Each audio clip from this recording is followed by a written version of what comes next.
everyone! Today we're going to be making a sculpture out of cardboard pieces. It's going to be thin cardboard. We're going to use things like boxes of macaroni, or you could use cereal boxes.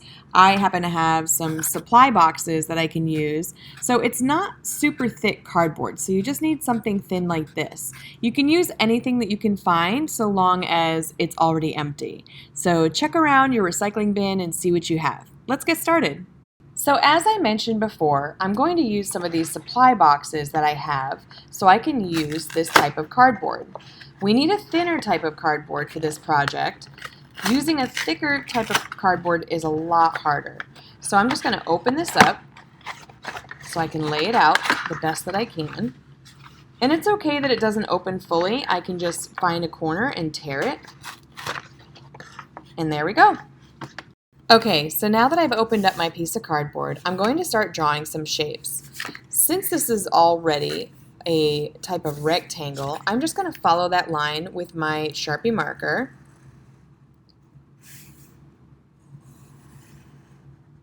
And if I want, I could take another object like a pencil or another piece of paper and hold it down to make another line going across. If you have a ruler, that's even better. But that's going to give me a pretty good square.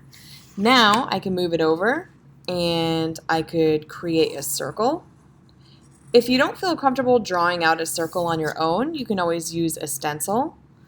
Over here, I kind of like this shape as it is. So I'm just going to take my pencil again to make another line. I don't have a ruler handy, so this should be fine. And I'm actually going to cut on this line and use this entire shape. I might just clean this up a little bit. So I'm going to put a line there because that's a pretty neat looking shape the way that it is. I'm going to move over here and I can make a triangle.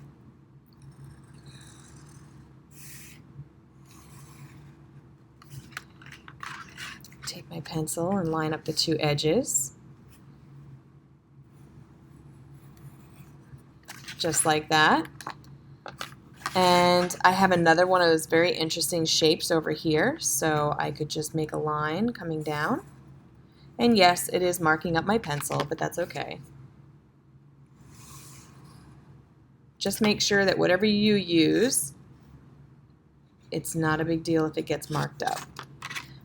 Unless you're using a pencil, and then you'll be fine. So the next step is that we need to cut out our shapes. The best way to do this is to cut off the excess pieces of cardboard and get smaller pieces to make it a little bit easier to hold on to our shape and cut around it. So make sure that you've got small pieces like this that fit in one hand so you can cut around your shapes easily. Let's get these done and work on the next step.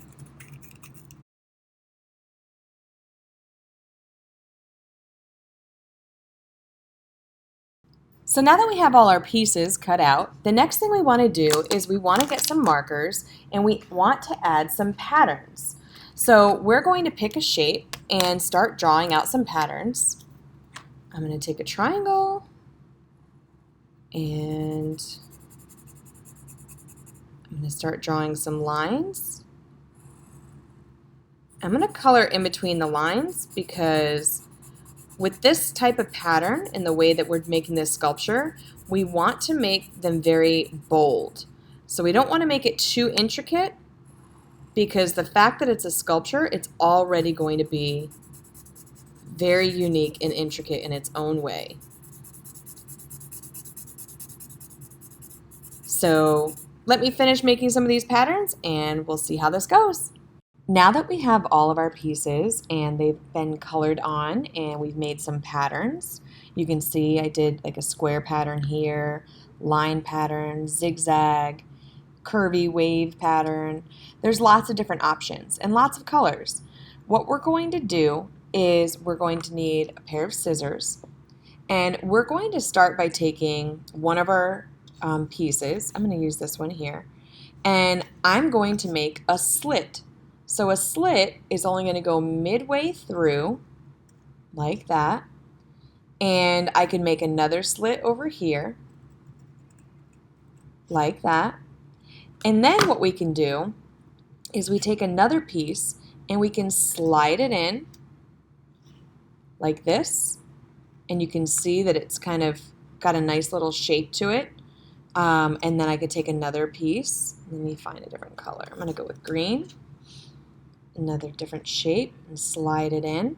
Now, if I don't like the way that that fits, what I can also do is make a slit on this side and slide the two together. This will make it more of a straight up and down feel, like that. Whereas this one's kind of curved off to the side. If I wanted to make it so it was straight up and down, I could take my piece and cut a slit into it and slide it like this.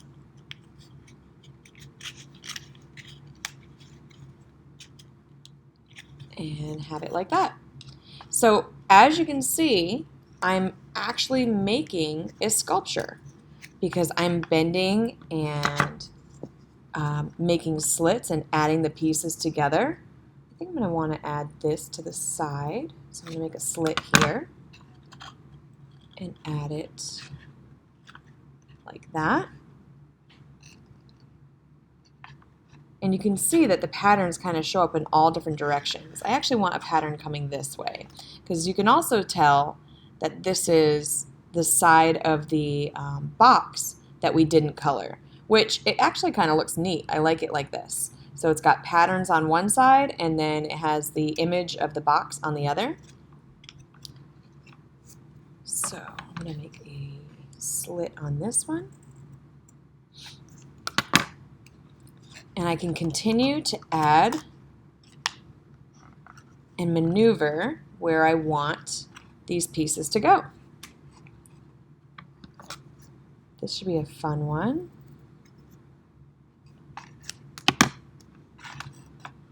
So if I have it standing up like this, I could add that. And then I've got one last one. And it's pretty big. I want to see. I don't think I want to put it up on top because I think it's too large. Maybe I can put it here somewhere. We're going to try. Make a slit. I want to see if I like it like this. Yeah. All right, so now you can see that I have a really cool sculpture. Let me see if I can angle this for you. So as you can see, I've got a really cool looking sculpture that sits on the table, and I can actually move these things around and rearrange them.